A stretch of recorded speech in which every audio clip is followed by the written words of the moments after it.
رہے ہیں کیوں شاہ لافتہ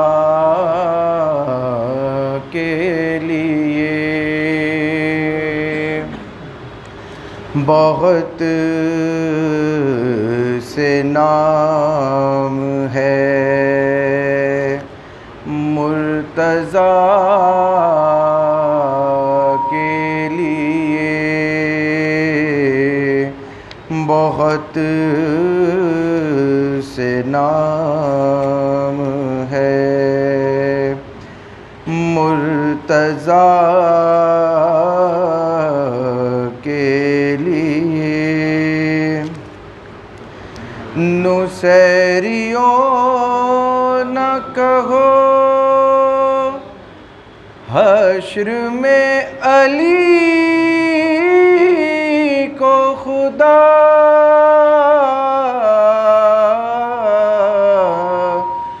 نصیریوں نہ کہو حشر میں علی کو خدا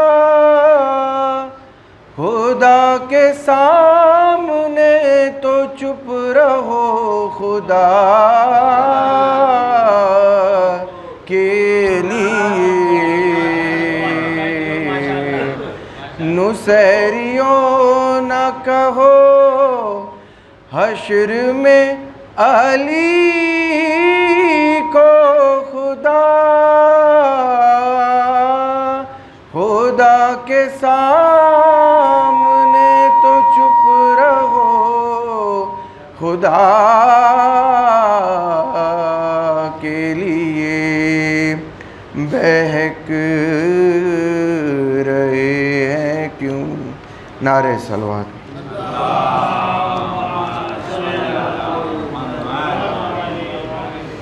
ایک سلام حکم کی تعمیل منال بھائی کی طرف سے کرنا تھا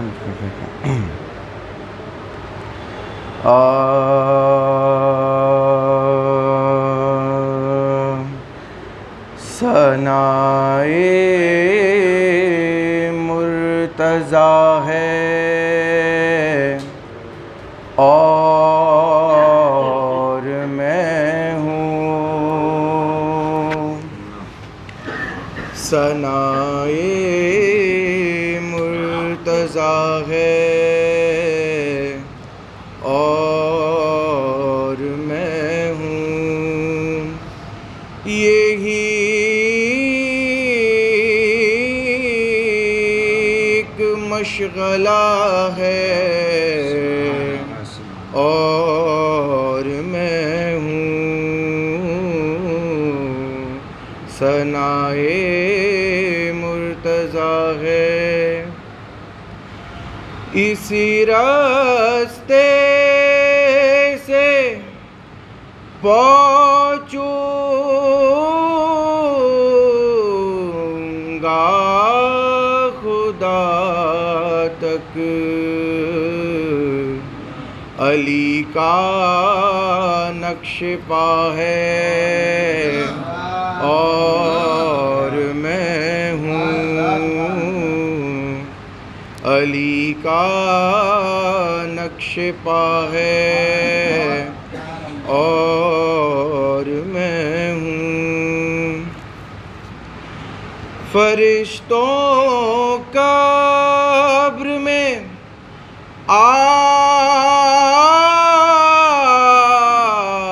آہستہ بولو فرشتوں کا قبر میں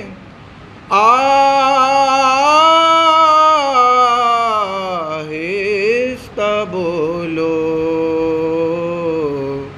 یہاں شیر خدا ہے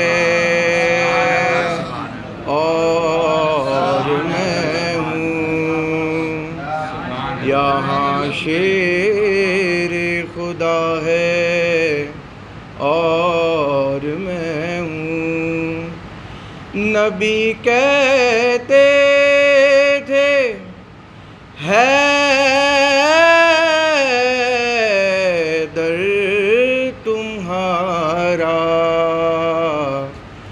ثنا خواں ایک خدا ہے اور میں ہوں، ثنا خواں ایک خدا ہے اور میں ہوں، سفر میں آ گئی شام غریبا، غم آل ابا ہے اور میں ہوں، نہ وارث ہے نہ سر پہ کوئی چادر، ہجوم اشکیاء ہے اور میں ہوں، حرم خاموش ہے بیٹھے زمین پر، یتیموں کی جفا ہے اور میں ہوں، گھٹا جاتا ہے دم بارسن میں، گھٹا جاتا ہے دم بارسن میں،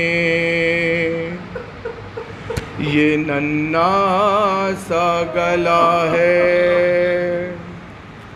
اور میں ہوں، یہ ننھا سا گلا ہے اور میں ہوں، نیاز اب بے نیازی ہے جہاں سے، خیال کربلا ہے اور میں ہوں، ثنائے مرتضیٰ ہے اور میں ہوں، نعرہ سلام۔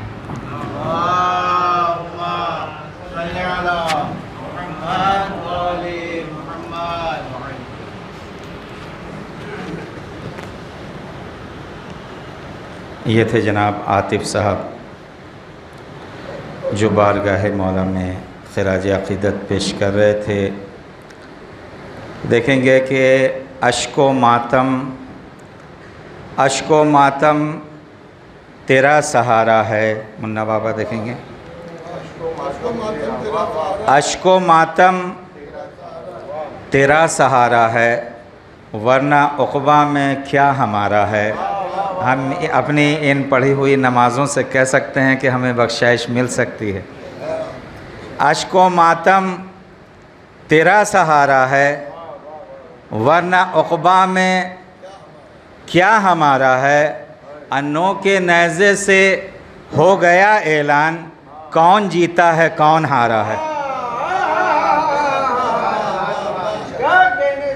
نو کے نیزے سے ہو گیا اعلان، کون ہارا ہے، روز عاشور فیصلہ ہوگا، حر تمہارا ہے یا ہمارا ہے۔ روز عاشور فیصلہ ہوگا، حر تمہارا ہے یا ہمارا ہے۔ اور جو علی کو ملا تھا خیبر میں، جو علی کو ملا تھا خیبر میں، آج بھی وہ علم ہمارا ہے۔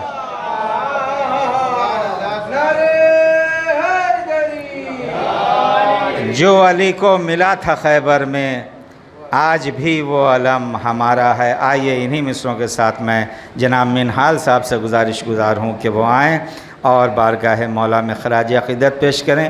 آپ حضرات سے گزارش ہے کہ مل جل کر نعرے بلند صلوات ارشاد فرمائیں.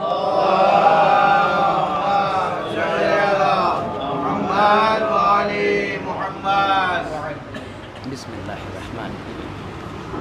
اور محمد و آل محمد بآواز بلند صلوات. اللہم صلی علی محمد و آل محمد. میں جناب اون صاحب نے ابھی بہت بہترین ایک شعر سنایا ہے، کون جیتا ہے کون ہارا ہے. اس سے پہلے عاطف بھائی بھی اپنا نذرانہ عقیدت بی بی کی بارگاہ میں پیش کر رہے تھے. ماشاءاللہ ان کی لحن آپ نے سنی.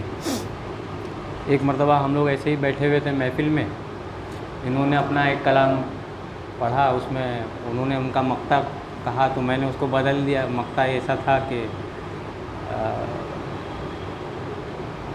ہندوستان کا جو ہے اس کا جو ہے آخری لفظ تھا، تو اس کو یوں چینج کر دیا میں نے کہ آ گئے محفل میں، آ گئے عاطف تو محفل میں صدا اٹھنے لگی. آ گئے عاطف تو محفل میں صدا اٹھنے لگی. سوزخانے خوشنوا بھی آ گیا شبیر کا، سوزخانے خوشنوا بھی آ گیا شبیر کا. تو یہ ہیں عاطف بھائی. اور دوسرے جو ہیں اون بھائی، یہ بے پناہ مجلس پڑھتے ہیں، ایسے مصائب پڑھتے ہیں کہ مومن پھوٹ پھوٹ کے روئے. اور وہ مصائب جو آل ابا نے جھیلے وہ تو بیان بھی نہیں ہو سکتے. میں نے ان کی ایک مجلس 7 ربیع الاول کو سنی تھی. ٹھیک، بہرحال ہم ایک مرتبہ نعرے صلوات سے سہارا دیں. اللہم صلی علی محمد و آل محمد فرج آل محمد. میں نے ایک کلام لکھا تھا ہمارے وقت کے امام کے مناسبت سے، سوچتا ہوں آپ کی نظر کرتا ہوں. ایک اشتہار اللہ میاں جو ہے کافی دنوں سے کرتا آیا ہے. ایک اشتہار ہے کہ امام مہدی کمنگ سون. یہ ایڈورٹیزمنٹ جو ہے رسول اللہ نے بھی کیا، اس کے بعد میں 11 اماموں نے بھی کیا، خود امام نے بھی کیا کہ میں آ رہا ہوں. تو ابلاغ خاص و عام ہے جس اشتہار کا، ابلاغ خاص و عام ہے جس اشتہار کا، یہ منقبت ہے تذکرہ اس اضطرار کا. یہ منقبت ہے تذکرہ اس اضطرار کا. ابلاغ خاص و عام ہے جس اشتہار کا، یہ منقبت ہے تذکرہ اس اضطرار کا. اور عالم کا علم ہونے لگا اب جہاں پرست، عالم کا علم ہونے لگا اب جہاں پرست.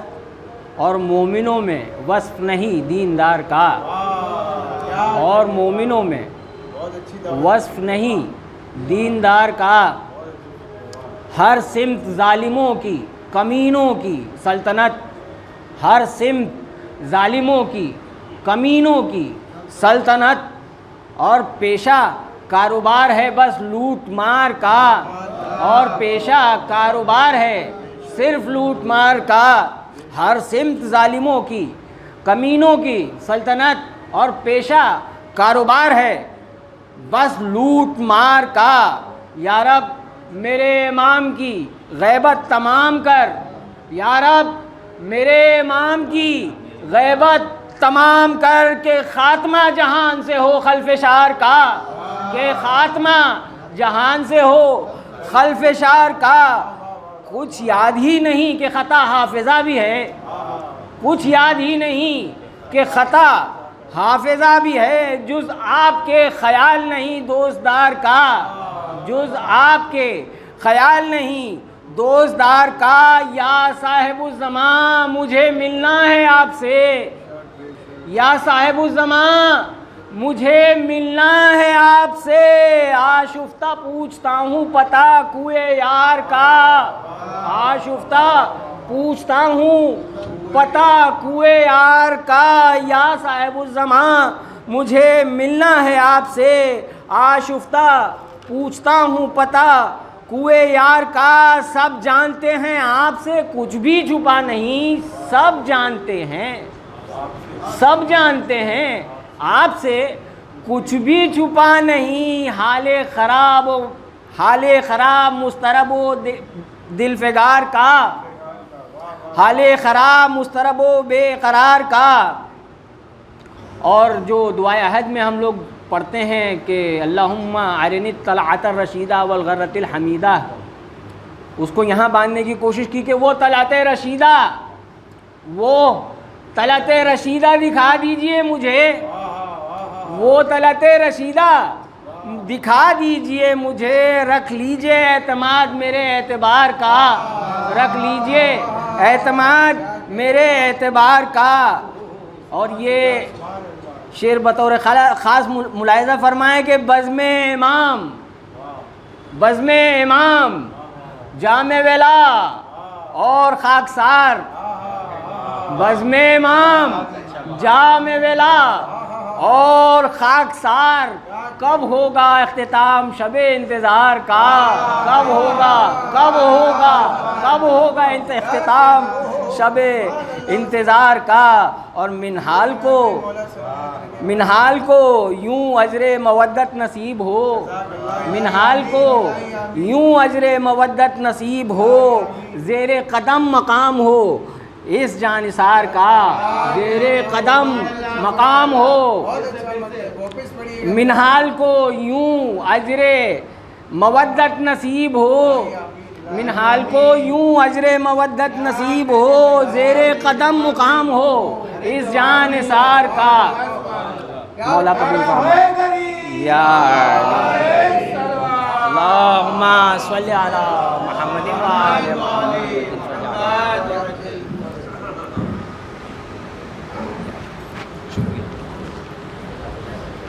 یہ تھے جناب منہال صاحب، بڑے ہی اچھے کلام پیش کر رہے تھے، خدا ان کی توفیقات میں اضافہ فرمائے۔ مولانا موصوف بھی تشریف لا چکے ہیں، اور جو لوگ بھی لائیو چینل کے ذریعے دیکھ رہے ہیں ان سے بھی میری گزارش ہے کہ اب 3-4 دن چہلم کے قریب ہیں، اس لیے اپنا وقت نکال کر کے مجلس کے لیے آیا کریں۔ اور مولانا موصوف ڈاکٹر رضوان حیدر صاحب قبلہ حیدرآباد سے آئے ہیں آپ حضرات کو آپ کے سامنے کچھ باتیں رکھنے کے لیے، بڑی اچھی باتیں کرتے ہیں، اس لیے آپ سے گزارش ہے کہ 8:30 بجے تک ضرور چلے آیا کریں۔ ابھی یہ 3-4 دن ہم کربلا والوں کے لیے نہ صرف کریں گے تو کب صرف کریں گے؟ کہ دنیا جو دیکھی دین سے خالی حسین نے، دنیا جو دیکھی دین سے خالی حسین نے، بنیاد لا الہ کی ڈالی حسین نے۔ سرکار دیکھیں گے کہ بنیاد لا الہ کی ڈالی حسین نے، اور اللہ کے نبی کو میسر نہ ہو سکے، انصار ایسے پائے مثالی حسین نے، انصار ایسے پائے مثالی حسین نے۔ تو جنت کی آرزو میں کہاں جا رہے ہیں لوگ؟ ابھی دیکھ لیجئے، سارے لوگ چلے جا رہے ہیں، فیس بک آپ کھول کے دیکھیے، اور کبھی کبھی ایسا ہوتا ہے کہ سال بھر لوگ جاتے رہتے ہیں، بوریا بستر لوٹا سب کچھ لے کر کے، پوچھئے کہاں جا رہے ہیں؟ تو جنت کے لیے، جنت کے لیے۔ جنت ایسی چیز ہے جہاں چاول دال لے کر کے جایا نہیں جاتا ہے۔ آج جو لوگ جا رہے ہیں وہ لے کر کے نہیں جا رہے ہیں، سب کو ہر جگہ مہیا ہو رہا ہے، یہ ہیں جنت والے۔ جنت کی آرزو میں کہاں جا رہے ہیں لوگ؟ ارے جنت کو کربلا میں بلا لی حسین نے، جنت کو کربلا میں بلا لی حسین نے۔ تو مقتل سے کیا اٹھایا شبیہ رسول کو، ارے لگتا ہے کائنات اٹھا لی حسین نے، لگتا ہے کائنات اٹھا لی حسین نے۔ آئیے انہی مصروں کے ساتھ میں گزار ہوں منا بابا سے کہ وہ آئیں اور سوز خانی کے فرائض کو انجام دیں، اس کے بعد مولانا موصوف برسر ممبر ہوں گے۔ ایک نعرہ بلند صلوات ارشاد فرمائیں۔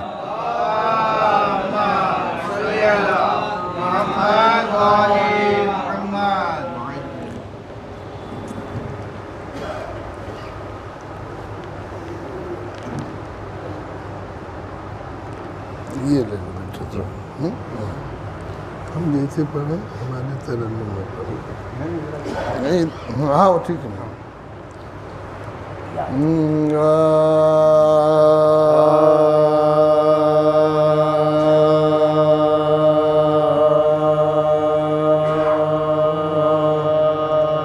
عابد سے جب کسی نے وطن میں کیا کلام عابد سے جب کسی نے وطن میں کیا کلام گزرے کہاں پہ زیادہ ستم پر امام عابد سے جب وطن میں کسی نے کیا کلام گزرے کہاں پہ زیادہ ستم پر امام شرما کے 3 بار کہا شام شام شام سر ننگ میرا کنبہ تھا مجمع تھا خاص و عام سر ننگ میرا کنبہ تھا مجمع تھا خاص و عام بیووں کا نام لے لے عدو شاد ہوتے تھے بابا کا سر بھی روتا تھا اور ہم بھی روتے تھے عابد سے جب وطن میں فاتحہ اللہ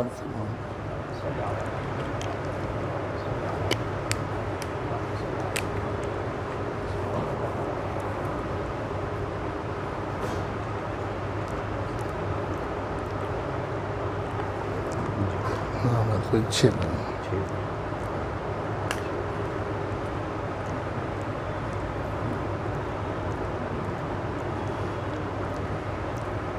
بارہ دیگر بابا سے بلند سلوار اللہم صلی علی محمد و آل محمد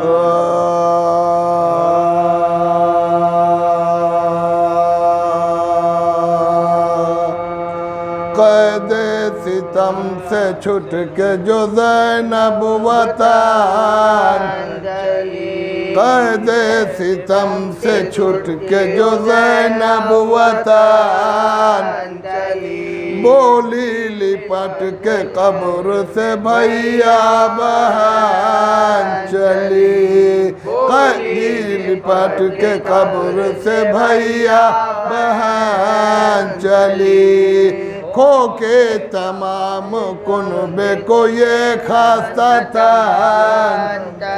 کھو کے تمام کنبے کو یہ خاصہ تھا چلی بازو پہ اپنے لے کے رسان رسان چلی بازو پہ اپنے لے کے نشان